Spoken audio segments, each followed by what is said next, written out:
Hey, welcome to the Tech-Mex podcast. I'm your host, Eric, and I've got my co-host here, Armando, and this is episode 49. We're bringing you the top stories in Bitcoin, tech, and wealth so you too can be a Bitcoin triple maxi. Dale. Dale. Dale. Okay, tell me, what's the latest? Well, so it's been a little bit of time since we last spoke. We took a little bit of a vacation here in the month of July, but we're back here. It's August, and we've got some interesting news that came out this month. As most of y'all know, we had the Bitcoin conference over in Nashville, and we had a lot of surprise kind of announcements that happened. Did you hear about this? Yeah, it's like the multiple speakers, right? So I did spend the time to watch it. Michael Saylor, Donald Trump, Robert F. Kennedy, right? Maybe we can dive into each of them, what they were saying. Yeah. Well, and so, yeah, I think it's really, really interesting. So I think a lot of them had talked about, a few different things, but there was a thread that was coming between all of them, which was creating a national strategic reserve of Bitcoin. You might ask yourself, what does that even mean? Do you want to explain a little bit about what that's referring to? Well, I think that sometimes governments, they try to put a reserve in their balance sheets, and that way they can back it up their currency. In the case of US, it used to be gold. And the interesting thing sometimes is that sometimes the government, when they are getting some criminals, they are seizing their property. Sometimes it might be houses, sometimes it might be cars, etc., etc. But usually, what they do is that they auction it. So it's like, hey, I don't want to have a Lamborghini. It would look very, very bad if a senator or any governor or whatever just have their Lambos, right? So what they do is that they just put in auction, and they have that money kind of back to the system, and they start just allocating to different programs, different grants, etc. Yeah. So it's pretty interesting. So this National Reserve, they're thinking of moving or buying Bitcoin to have this reserve, and the thought process behind it is similar, like what you say is instead of having gold backing the dollar, maybe you have Bitcoin backing the dollar, since it's a harder asset than gold, is what we're seeing. And right, we got taken off of the gold standard back in the 70s or whatever, and that's a lot of people point as that being one of the big things that has driven kind of inflation. Of course, our monetary policy in the U.S. is to have this standard 2% inflation. Over the last few years, we have seen that skyrocketed. I know Houston has had one of the highest amounts of inflation in the U.S., so we've seen lots of prices going up, and most people feel that. But the thought process behind this is that if we perhaps can use Bitcoin as a way to back the U.S. dollar, it'll remove some of that inflation, and it can act kind of as an inflation hedge for all of the U.S. economy. So I think the big plan here is that there's actually some legislation out there right now. Senator Lummis is out there, and it has the legislation that says they will, one, move the current amount of Bitcoin that the U.S. currently holds and put it into the national treasury. So that would be good. So those 200,000 odd Bitcoin, that would be part of the treasury, and they would hold that, and they would continue to buy. So, and this is where it gets interesting. So there's Trump, Robert F. Kennedy, Michael Saylor. They all have this similar line of thinking, but they all want to do kind of different amounts. I think Robert F. Kennedy says he wants to have an equivalent amount of gold that the U.S. currently has. So right now, the U.S. holds 19% of all the gold in the world. So he would recommend we do a similar amount of backing. So if we're talking about a fifth of all the Bitcoin, right, roughly we're talking about 4 million Bitcoin. So that's about how much he wants. Senator Lummis and the current legislation, and that's where Trump comes in also. I think they're saying they want to start off with just maybe 1 million Bitcoin. So there's some varying degrees to this, but they're all kind of saying this the same thing. It's Hmm. like, hey, let's adopt Bitcoin. Let's be Bitcoin first. Let's lead the world in this. And Michael Saylor has already outlined a lot of how to do this, how to add it to your treasuries, things like that. What do you I think? mean, it was very interesting to see their different perspectives.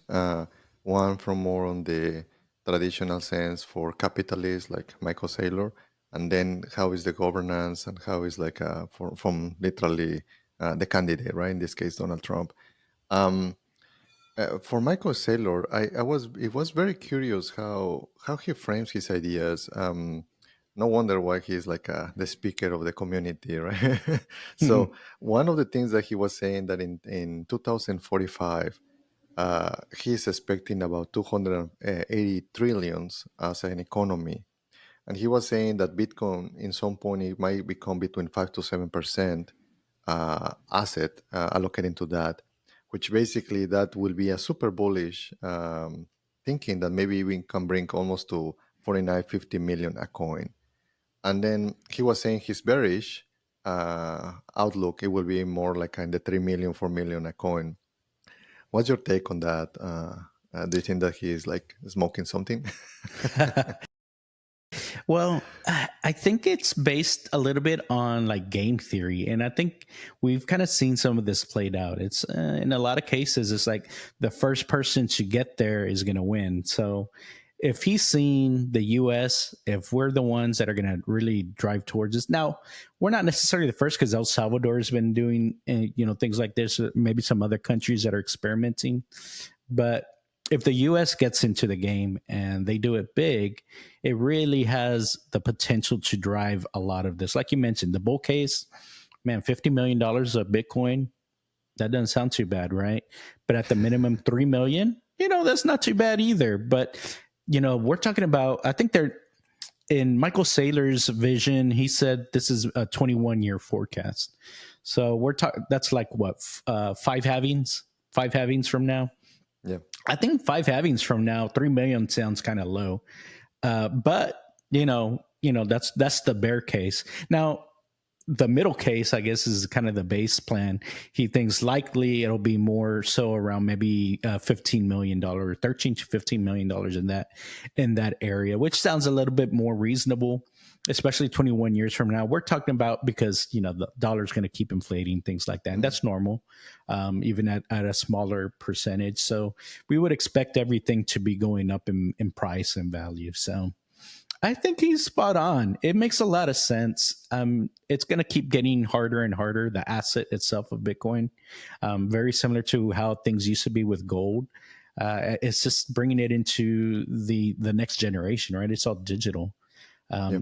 Even and it's really interesting, kind of the things that he talked about other assets, like other assets. Yeah, they're somewhat hard and a lot of people buy like real estate and stuff like that, but at some point maintenance costs and things like that, taxes eat into the value of that thing, so eventually you've lost all the money that you were basically initially had by buying that asset. So really interesting. Did you see that part?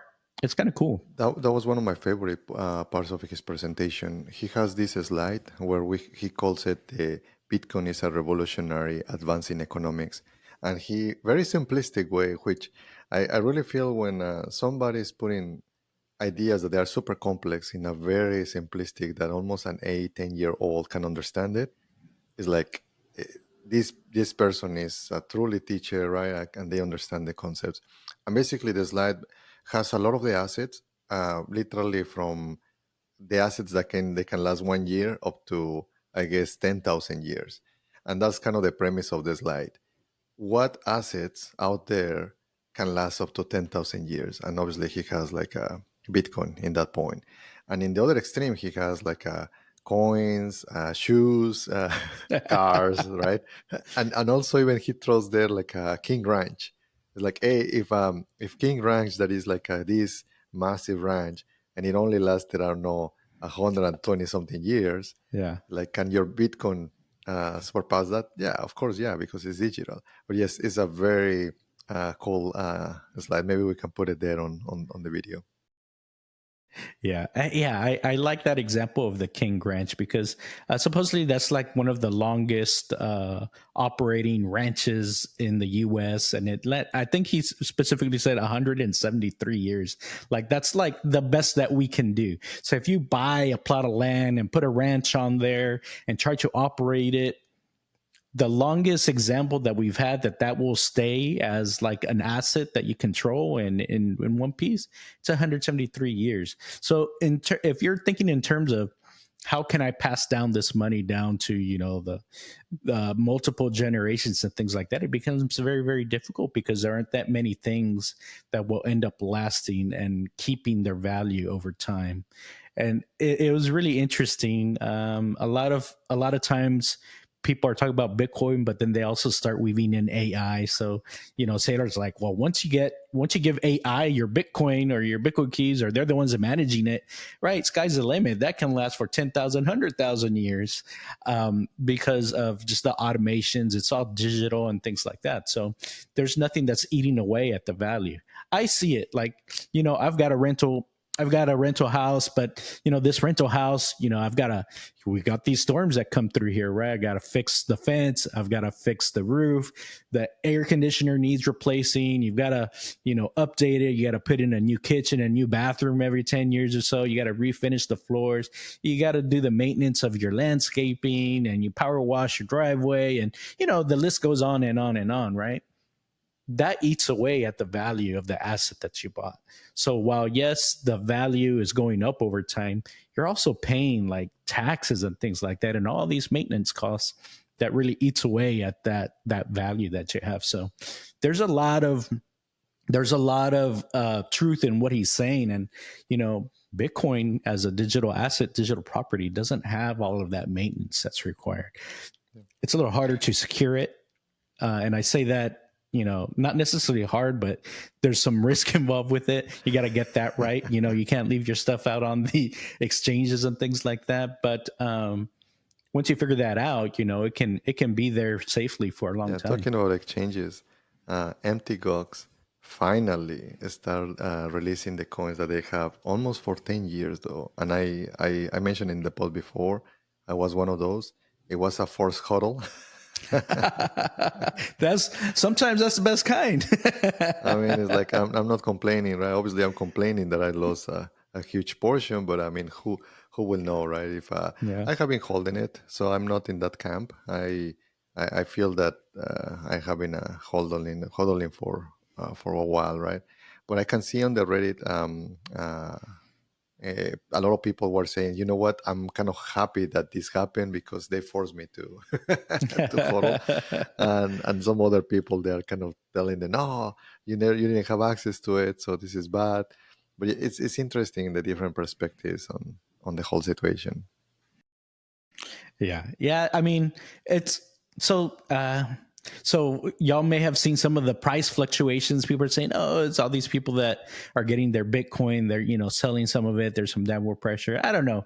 Bitcoin goes up, Bitcoin goes down. It's kind of the same thing. It's kind of been going sideways over the last 3-4 months already. So I haven't. We've seen some swings, but it's been in this same channel for a while now. So again, you might. Seems familiar for those of us that have been in several of these bear bull cycles. So we're ramping up to get into the bull cycle. So I mean, this is kind of a phase where people are slowly buying their Bitcoin. They're accumulating right now and things like that, waiting for this next run up. So I think this should be expected in this time frame. I feel that, and again, this is not a financial advice, but I feel that we will see the bump in September. Why in September? I feel that it's going to be propelled by the government saying, hey, I think that the economy is better. We're going to start cutting rates. So then when people feel that, then they just go euphoric, and then it's just kind of kickstarting the the bull market for Bitcoin. So we'll see how it pans out. But it really depends, I feel, in the government on the rates. Yeah, definitely.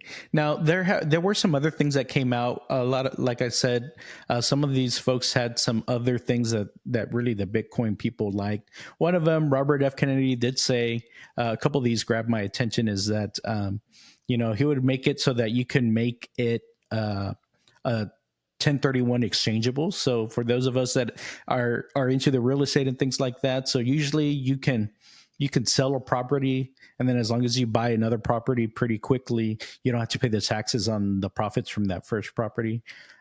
So he was saying he would make it so that you could buy Bitcoin in the same way, so that if you sell a real estate asset, you can buy Bitcoin and you don't have to pay those taxes in there. It gets deferred essentially. So um, that's a pretty cool concept right there. I think I would like that. I might convert some of my real estate into Bitcoin in those cases. Also, I think a lot of people said that they would protect the right to self custody. So that's also an important thing. They're going to keep, as Trump might say, we're going to keep Elizabeth Warren out of your Bitcoin. So she can't take it. So anything else that Trump said that caught your... For me, it's very interesting because he was saying that in a few years back, right, that he was saying that it was a scam. And now there's a lot of powerful people, right, including the BlackRock, and as well now a lot of people is holding Americans, millions of wallets. Now they're holding Bitcoin. So it's actually sometimes politicians are hearing right what the people is asking, and I feel that maybe he got in tune, and also other people have been giving money to his campaign on Bitcoin. So. So like, well, I guess I better change the tone. Yeah. He says there's a lot of very intelligent people in here. A lot of intelligent people. So feel good that Trump is telling you intelligent. He's not. I think that the other thing that happened in the last couple of years is that he started doubling at his team. Right? He created these NFTs featuring some cartoons of his, and some speculate that he has been making hundreds of thousands of dollars, even to millions on those NFTs. So I think that now he's not a stranger. He's seen that as he says, a very intelligent people, smart people are doubling into this. I don't think that he seems that is a threat to the U.S. economy or to the U.S. dollar. In fact, maybe he's seeing it with the help of the bankers, because I really think that the bankers are helping the government to say, you know what, this is a different asset class. There is a spot in the whole stock market to be able to have it there, kind of like a commodity, like they're trying to land it in their minds. Okay, what is this? It's basically an asset that you have it there as a reserve. So before when we have been hearing for almost, I don't know, 10 years already, right, ourselves, the narrative that the Bitcoiners were saying is like it's going to be the money. What I feel that now the narrative is like you can have gold, but you don't trade with gold, right? So it's still TBD how that will become, because you still hear the Bitcoiners to say we're going to be transacting satoshis, so which is kind of the smallest fraction of the Bitcoin. So but it's changing, and that's what I'm trying to convey here, right? And I will see how it lands.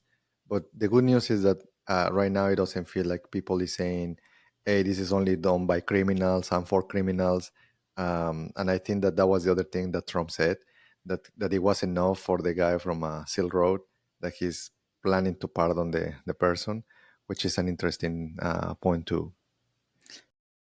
Yeah, that's a free Ross, right? I think he said day one he's going to commute Ross's sentence. Day one, going to ban CBDC. So there's no central digital bank currency from the U.S. government. And then day one, going to fire Gary Gensler. And everybody the crowd went wild. Yeah. And it's like, oh boy, I didn't know that this guy was so popular. And then let me repeat it again. Day one. Say it one more time. I'm gonna fire Gary Gensler. Day one, and everyone. And goes the crowd crazy. goes wild, man. I think That guy has been very hated by the community, man. It's a uh, I don't know why he has so much hate to the whole cryptocurrency, right? So I understand that he has a tough job to be able to protect the society, but there's a point where it's like, hey, everybody's saying, you know what? It's like we just need to put the guardrails and the proper governance and the compliance, and everything will be fine. Yeah, that's true. And he's obvious. Yeah, he's obviously not the one that's making all of these decisions. I'm sure he's getting pressure from certain other people. So, it's not all on him, but yeah, he's been the face of, not having clear regulations and clear rules for people to operate under, attacking or suing lots of Bitcoin type companies or crypto companies in general. So, yeah, he's got a lot of people that aren't too happy with him. Uh, so Trump, I think he doubled down on it. He's saying he's gonna make sure Gary Gensler is out of there, but I think he's already on his way out, anyways. But that's besides the point. I guess. Cool. All right, moving on to our next topic, Tesla. Guess what? What happened? I got my Cybertruck, man. Cybertruck. Yes. So a lot of people ask me, "Do you like it?" No, I don't like it. I love it. So the whole experience, let me tell you, let me start with that. The experience of picking up the Tesla. This is my first Tesla. And for me, the other ones they look like I just like a nicer Corolla. So it's like whatever, like I didn't care. But the Cybertruck, we discussed this. I like it, right? So then I go to this place. Everything through the app. Like I literally have not talked to any person. Everything through the app. Um, so I go with my family to pick it up, and then there is a line, and this looks more like a warehouse, and you have Mm-hmm. all of these Teslas, and it's humongous. It's pretty big, and then there is like almost like a person, like a receptionist. It's like, yeah, what's your name? Oh, Mr. Gomez, welcome. Blah blah. Your car is in number 7. You can go and pick it up and just take it. So that was odd. The other part that was odd is like I get into the car. It's like, holy cow, I don't know how to use it.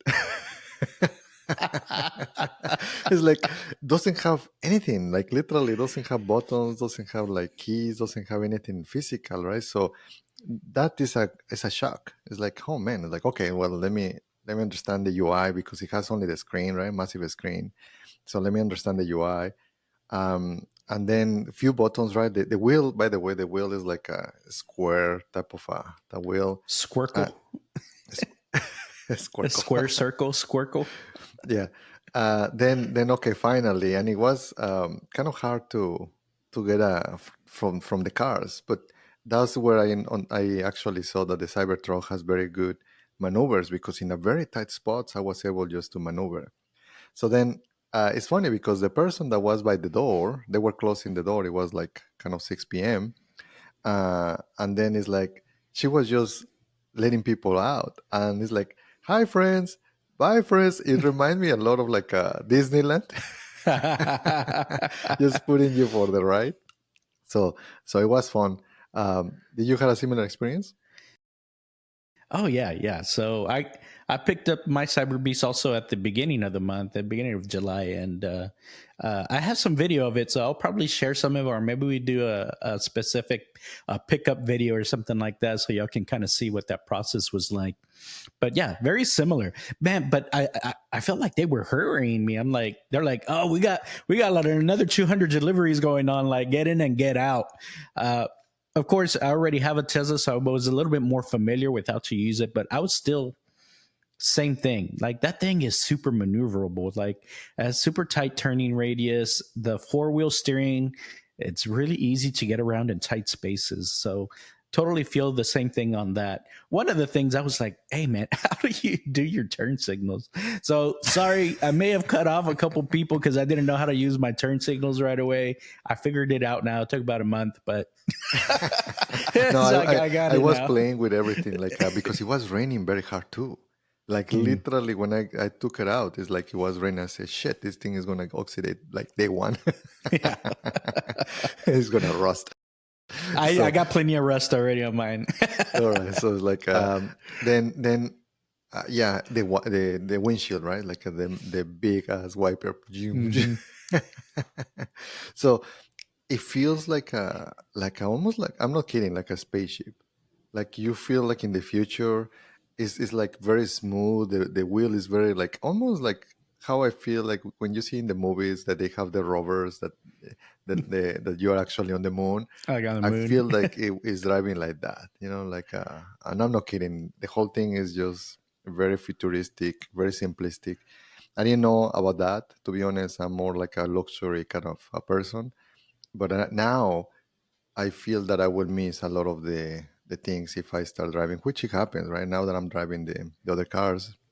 I miss some of those details, and I can go over some of those. But it's very very fast. Like I feel, and I did not get the cyber beast. I think that you got the cyber beast, which is basically very very fast. Do you use it often? Yeah. So actually, when I picked up the car, I was like, I can't do Cyber Beast right now. Like, I need to concentrate on just like driving. So I had it in chill mode. So for those of y'all that don't have Teslas, you could put the car in different modes. It has like standard mode, chill mode, like fast mode, or beast mode.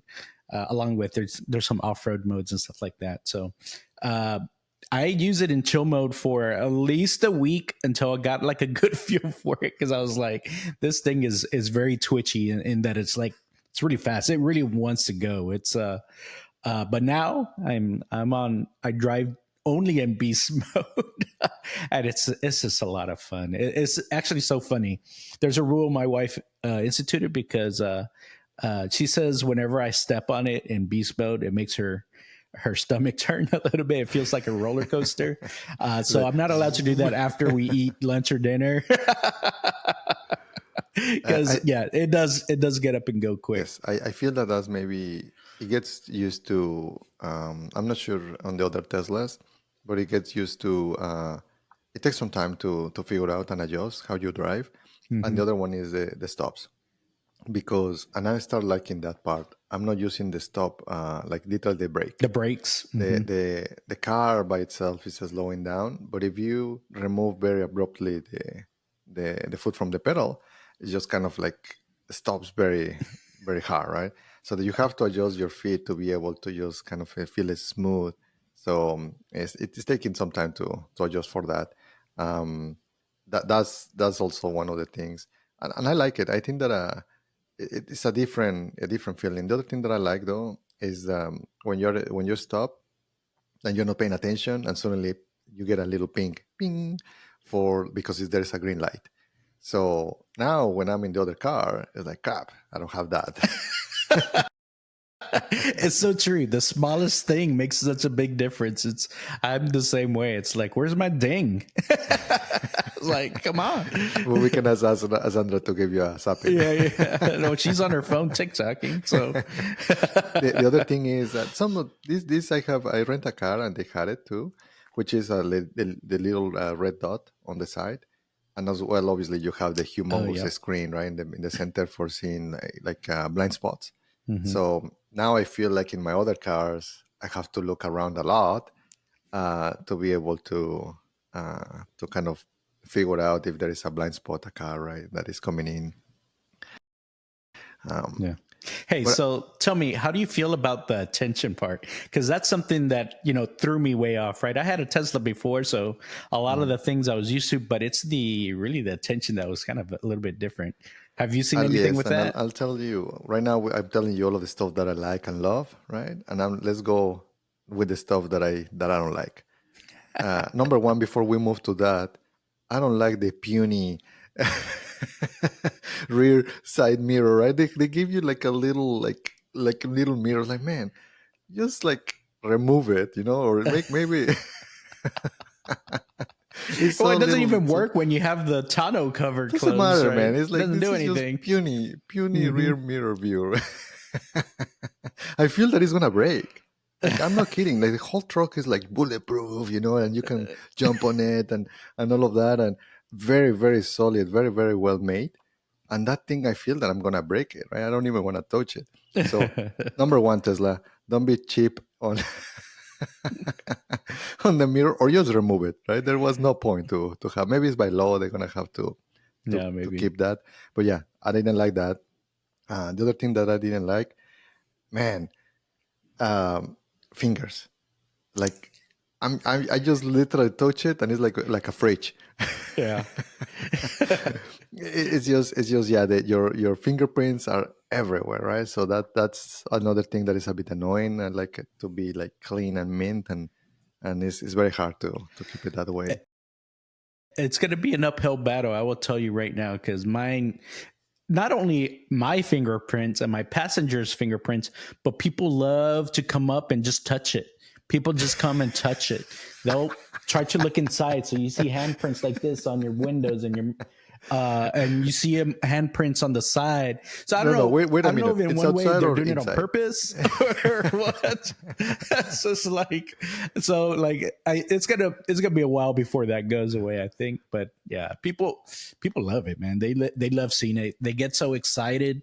The kids especially, they're like, what? They actually think it's a real UFO or something, a spaceship. It's like, what is that thing? But even big kids, adults, right?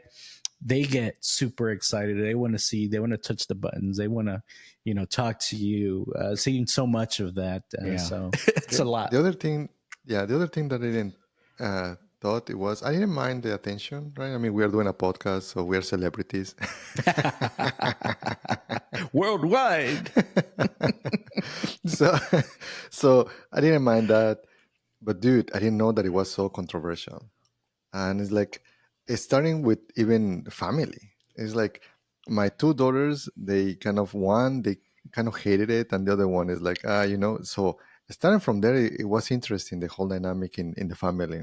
So uh but it's just the whole thing, right? You see people really hating it, and to be honest, you'll see both, as you say, because it's still a lot of people kind of captivated. They want to be close and they want to take pictures, and they do it, man, very often. They, like, we are on the freeway, and they're recording us, which is weird. It's odd, right? Like, I now I have a little bit more empathy for uh, people like in Hollywood, right? That they just have paparazzis and all of that. Like, it's like That's true. annoying. They're trying to get the $1 million photo. Yes, none of us, obviously, at the moment, right? But it's more like the truck.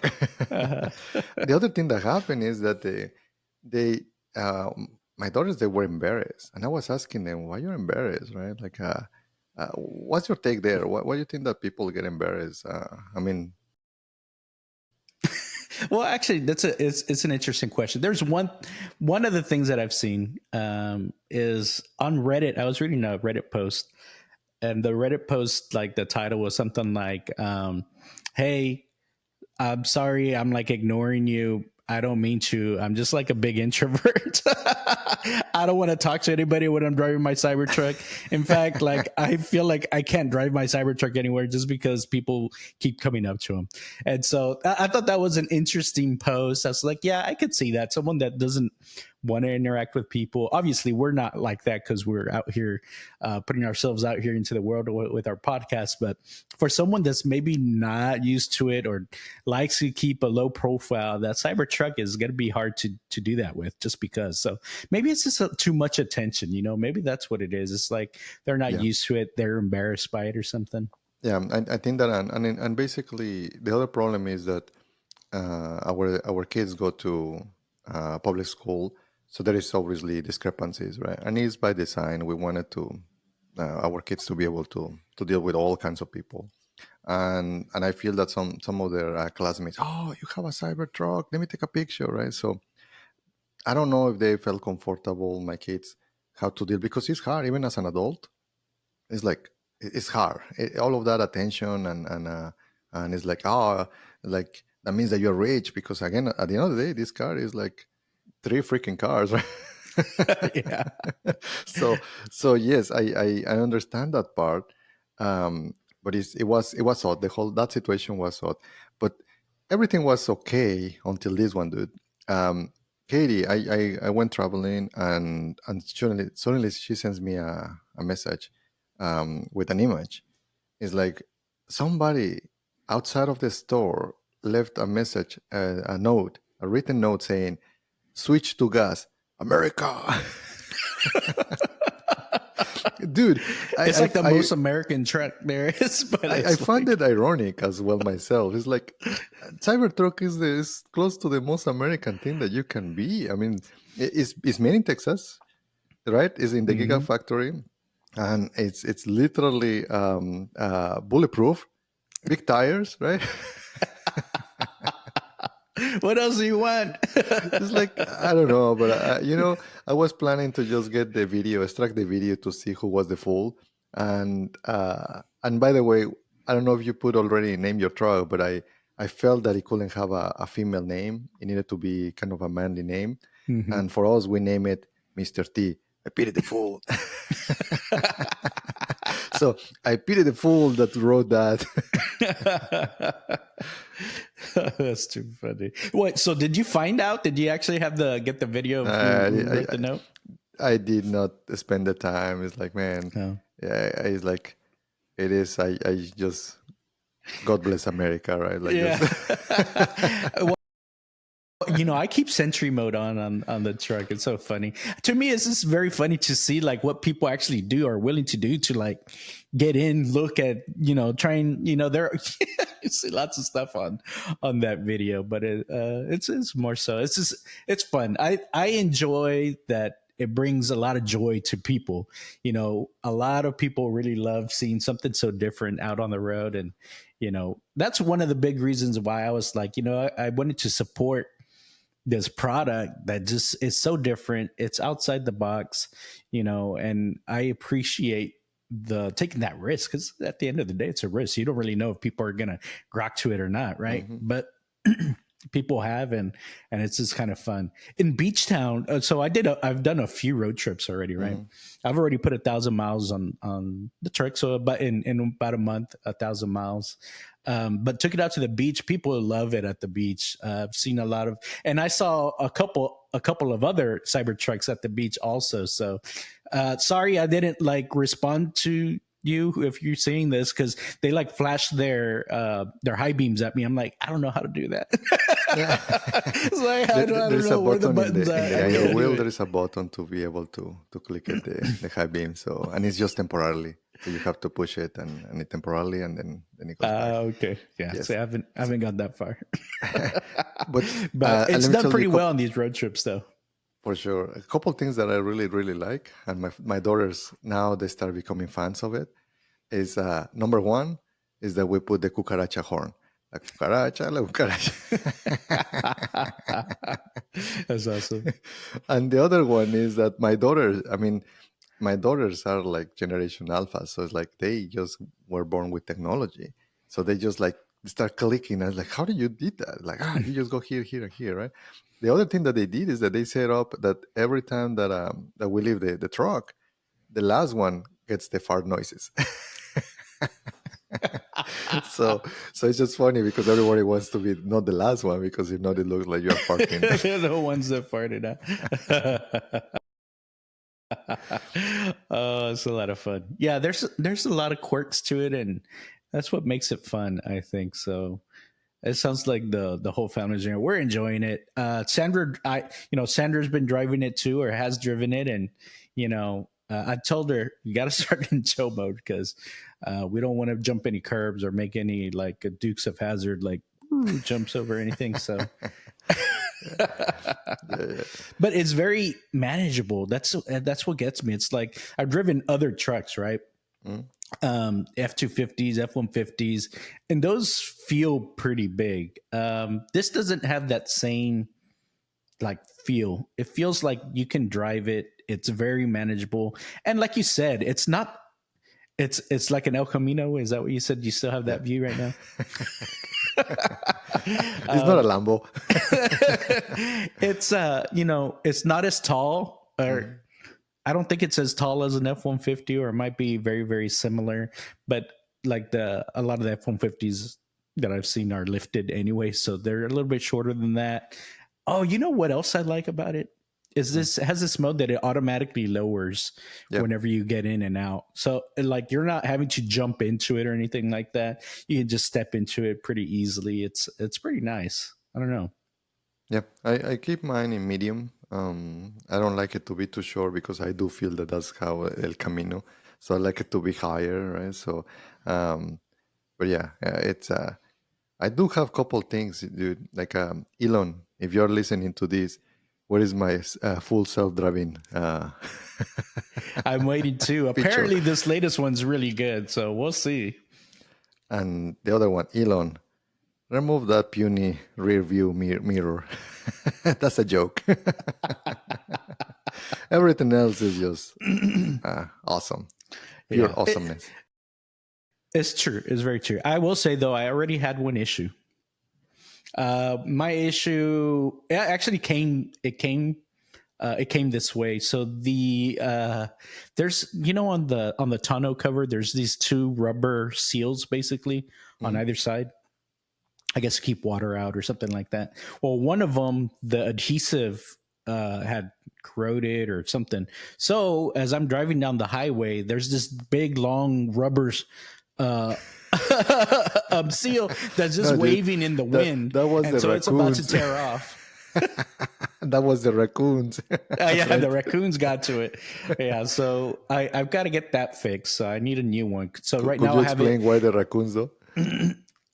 So I've got a double stick tape right now holding my Cybertruck together, unfortunately. But I don't know if y'all have seen this, but apparently raccoons are getting confused with Cybertrucks. They're confusing them with big Like a dumpsters, yeah. dumpsters, garbage dumpsters, because I guess that's where they go scavenge for food. Well, the back of a Cybertruck has a very similar feel to that. So there was someone that put a picture online of some damage done from a raccoon trying to get into the dumpster to get food, and when in fact it was the trunk of a Cybertruck. Very Do you very think that maybe? interesting. Do you think that maybe this person left food? That There could maybe. have been food because I think they were actually Yeah. camping. So they were camping. So I would imagine they had stuff in the tonneau, in the back. So raccoons can smell that. So I think right. It's the funny headline. Yes, raccoons think it's a dumpster, but I think more than likely is they could smell that there was something in But there. Still, yeah, and it's they a were funny trying to headline. break it. Yeah, yeah. And Yeah. you can see on the photos that like the hands and they're just scratching it and It's too funny. Yeah, I need to Photoshop something with a raccoon on top of a Cybertruck. Maybe for yeah, the for next sure. thumbnail. Yeah. But yeah, otherwise, I mean, it's been a fun experience so far. I've driven it to Galveston, to Austin, to San Antonio, checked out some barbecue spots. I went to Terry Black's barbecue in Lockhart. So I've driven it. It's really nice on the highway. Once we get FSD, it'll be even better. I think it's really really nice. I will tell you. Also, I don't know if y'all have shared with y'all. I get pulled over a lot by the cops, right? Or historically, not really Hmm. recently, but historically. I think one year I got pulled over maybe like 9 times, 10 times, something like that. Did they give No you tickets, tickets? just pulled over. Really? They Profile, didn't getting give you tickets? profiled. Oh, But interesting. I got tailed a couple times in the Cybertruck by cops, but I didn't get pulled over. I mean, part of it is because I didn't have paper plates or license plate or anything, Sure. right, for the first full month. So I think they've seen that. Okay, Teslas do that. I feel like last on the Model Y they gave us a paper plate, but I didn't have anything on the Cybertruck. Did you get a paper plate for It's the paper Cybertruck? plate. You have not gotten your regular plates yet? I It's I one just month. got my regular Okay. plates in. So, Do you, but do you just I make the didn't get any letters paper evil? plates. Did you? I think I'm going to do Tech-Mex pod or Tech-Mex on the license plate. Nice. Nice. Yeah. I should put Mando Mondo. That's true. or Mr. T, I pity the fool and it's too little, so it won't fit. Or maybe, yeah. Yeah, that's true. Mr. T. I like it. Oh man. Well, either way, it's been a lot of fun. We've got to do a meetup so we can do a photo shoot with the double trucks here. I think that'd be a lot of fun. For sure. I think that we have a good one, man.